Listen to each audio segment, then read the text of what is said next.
ఇక breaking news చూస్తున్నాం. సినీ fans ఎంతో ఆసక్తిగా ఎదురు చూస్తున్న కల్కి 2898 ఏడి మూవీ సందడి షురూ అయింది.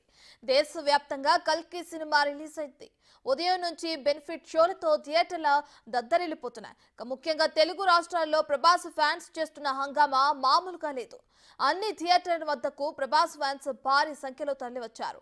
ప్రీమియర్స్ మొదటి షో చూసిన ప్రభాస్ ఫ్యాన్స్ ఆడియన్స్ తమ రివ్యూలను పంచుకుంటూ ఆనందం వ్యక్తం చేస్తున్నారు.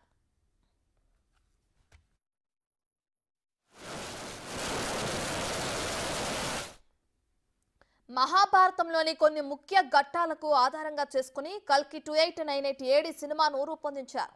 ఇక ఫస్ట్ షో చూసిన ప్రభాస్ ఫ్యాన్స్ అయితే రచ్చ చేస్తున్నారు. ఇక అద్భుతమైన విజువల్ వండర్, మాస్టర్ పీస్ అంటూ రివ్యూలు ఇస్తున్నారు. ఇండియన్ సినిమాలో ఎప్పుడూ చూడనటువంటి సినిమావని, కళ్ళు చెదిరే విజువల్ స్టోరీ టెల్లింగ్ తో ప్రతి ఒక్కరూ స్టన్ అవ్వడం అంటున్నారు. ఇక మాటలు లేవంతే అంటూ తమ ఆనందాన్ని వ్యక్తం చేస్తున్నారు అభిమానులు. మొదటి 30 నిమిషాలు మహాభారతం ఎపిసోడ్ కేక్ పుట్టిస్తుందని, ప్రతి ఫ్రేమ్ ప్రతి షాట్ అద్భుతంగా ఉందని ఫ్యాన్స్ తెగ ఖుషి అవుతున్నారు. ఒక డివైన్ ఫీలింగ్ వచ్చిందని సినిమా చూసిన ఫ్యాన్స్ తెగ రచ్చ చేస్తున్నారు. ఇక క్లైమాక్స్ చూస్తే ఎవరికైనా షేక్ అవ్వాల్సిందేనంటూ మరో నెటిజన్ సోషల్ మీడియాలో పోస్ట్ చేశాడు. సినిమా అంటే ఇది, ప్రభాస్ అంటే ఏమిటో చూపించిన సినిమా అంటూ ఇంకో నెటిజన్ కామెంట్ చేశాడు. మొత్తంగా కల్కి 2898 ఏడి సినిమా ఇండియా దత్తరిల్లిపోయే హిట్ అవుతుందని ఫ్యాన్స్ చెప్తున్నారు.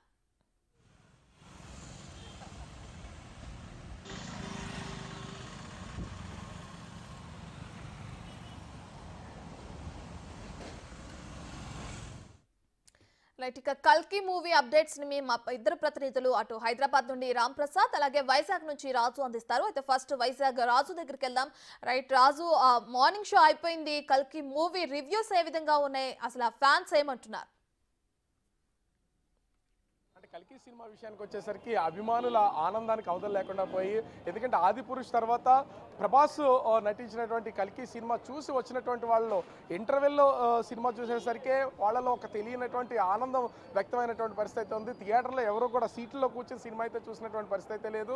అది క్లైమాక్స్కి వచ్చేసరికి, ఎందుకంటే సినిమా స్టోరీ ఇప్పుడున్న వాళ్ళకి తెలియకపోయినా మహాభారతాన్ని ఒక ఇతరత్వంగా తీసుకుని ఈ సినిమాను అయితే నాగ్ అశ్విన్ అత్యంత అద్భుతంగా డిజైన్ చేసి రూపొందించాడు. ముఖ్యంగా చూస్తే ఒక్కొక్క క్యారెక్టర్ని రివీల్ చేసుకుంటూ ఫస్ట్ హాఫ్ అయితే ఉంది. సినిమా సెకండ్ పార్ట్ కూడా ఖచ్చితంగా ఉన్నటువంటి నేపథ్యంలో, ఎందుకంటే ఈ సినిమాకి సంబంధించి కూడా సింపుల్ రివ్యూగా చూస్తే సినిమా మొత్తంలో అటు కమల్ హాసన్ క్యారెక్టరైజేషను, అదేవిధంగా అమితాబ్ క్యారెక్టర్ని మాత్రం అద్భుతంగా డిజైన్ చేశాడు.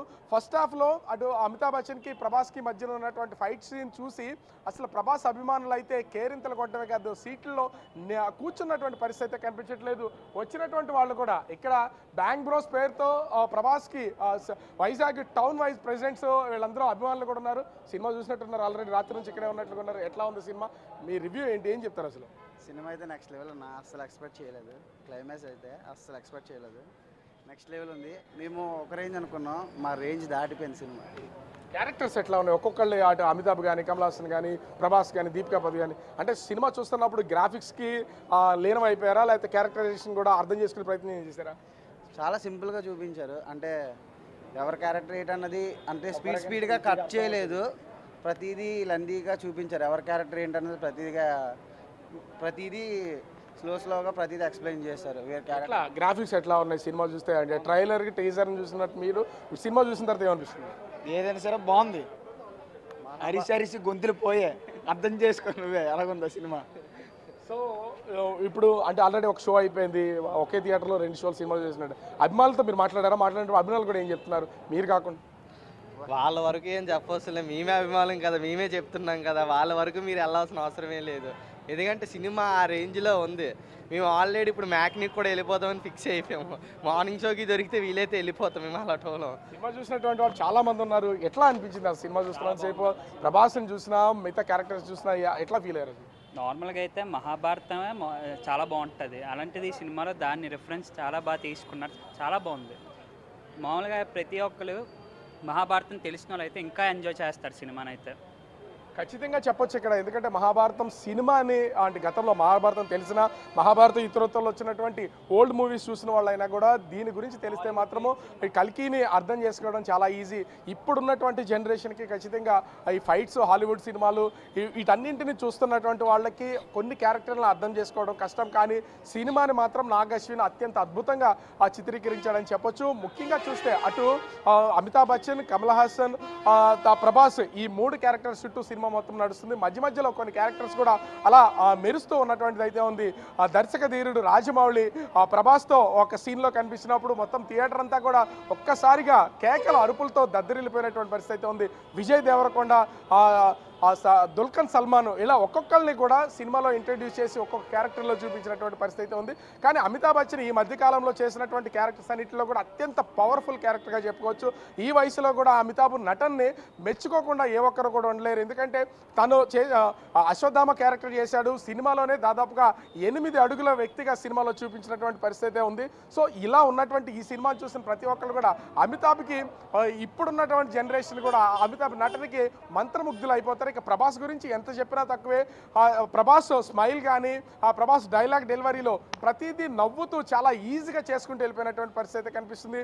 ఒకప్పుడు అలరించినటువంటి శోభన ఈ సినిమాలో క్యారెక్టర్, అదేవిధంగా దీపికా పదుకొని, ముఖ్యంగా దిశా పటాని, ఇలా ప్రతి క్యారెక్టర్ని చాలా అద్భుతంగా డిజైన్ చేసినటువంటి అన్ని అంటే సినిమాలో కేవలము ముఖ్యంగా చూస్తే అటు ప్రభాస్ కానీ లేదా అమితాబ్, కమల్ హాసన్, దిశా పటాని, అదేవిధంగా వీళ్ళ క్యారెక్టర్స్ మాత్రం ఇప్పటి వరకు స్క్రీన్ మీద చూస్తూ వచ్చినటువంటి పరిస్థితి ఉంది. కానీ అటు హాలీవుడ్, టాలీవుడ్తో పాటుగా బాలీవుడ్, మాలీవుడ్, కోలీవుడ్ అన్ని ఇండస్ట్రీస్కి సంబంధించినటువంటి వాళ్ళు ప్రతి ఒక్కరిని తీసుకొచ్చారు. ఈ సినిమాలో ముఖ్యంగా బుజ్జి క్యారెక్టర్ మాత్రం నాగ్ అశ్విన్ అత్యంత అద్భుతంగా క్రియేట్ చేసినటువంటిది అయితే కనిపిస్తుంది. అటు బుజ్జి కానీ, భైరవ పాత్రలో ఉన్నటువంటి ప్రభాస్ కానీ వీళ్ళిద్దరు కాంబినేషన్లో వచ్చినటువంటి సీన్స్ అన్నీ కూడా ఒక అద్భుతంగా క్రియేట్ చేసినటువంటి పరిస్థితి ఉంది. ముఖ్యంగా చూస్తే అటు మహానటి కీర్తి సురేష్ చెప్పినటువంటి బుజ్జికి చెప్పినటువంటి డబ్బింగ్ కూడా చాలా ఆహ్లాదంగా ఉన్నటువంటి పరిస్థితి అయితే సినిమా కనిపిస్తుంది. ఓవరాల్గా చూస్తే ప్రభాస్ ఈ సినిమాతో మరో మెట్టెక్కేస్తాడని చెప్పొచ్చు రత్న.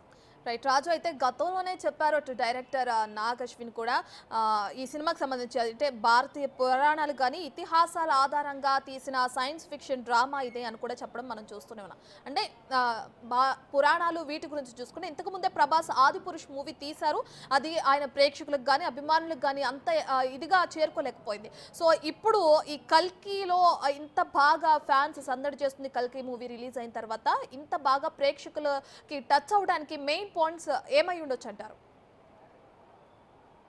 అంటే ఆదిపురుషుకి ఇటు కల్కికి రెండింటిని మధ్యన ఒక వ్యత్యాసం చూస్తే కనుక గ్రాఫిక్స్ అనేది ఇక్కడ మేజర్ రోల్ ఉంటుంది. ప్రభాస్ 6 అడుగుల పైన ఉన్నటువంటి ప్రభాస్ కటౌట్ని చూపించాలంటే మాత్రం ఖచ్చితంగా ఆ గ్రాఫిక్స్ భాగస్వామ్యం ఇందులో కనిపిస్తుంది. కానీ ఆదిపురుషులో చూస్తే కేవలం అవి ఒక టాయ్స్ లాగా కనిపించినటువంటిది అయితే ఉంది. దానికి ప్రేక్షకులందరూ కూడా డిసప్పాయింట్ అయినటువంటి పరిస్థితి అయితే ఉంది. కానీ కల్కి సినిమాకి వచ్చేసరికి విజువల్ ఎఫెక్ట్స్ మొత్తం అంతా కూడా ఒక హాలీవుడ్ స్థాయిలో ఉండడం, ఇది తెలుగు సినిమా చూస్తున్నామా లేదా హాలీవుడ్ సినిమాని డబ్బింగ్లో చూస్తున్నాం అనేది ప్రతి ప్రేక్షకుడు కూడా ఫీల్ అవుతున్నటువంటిది.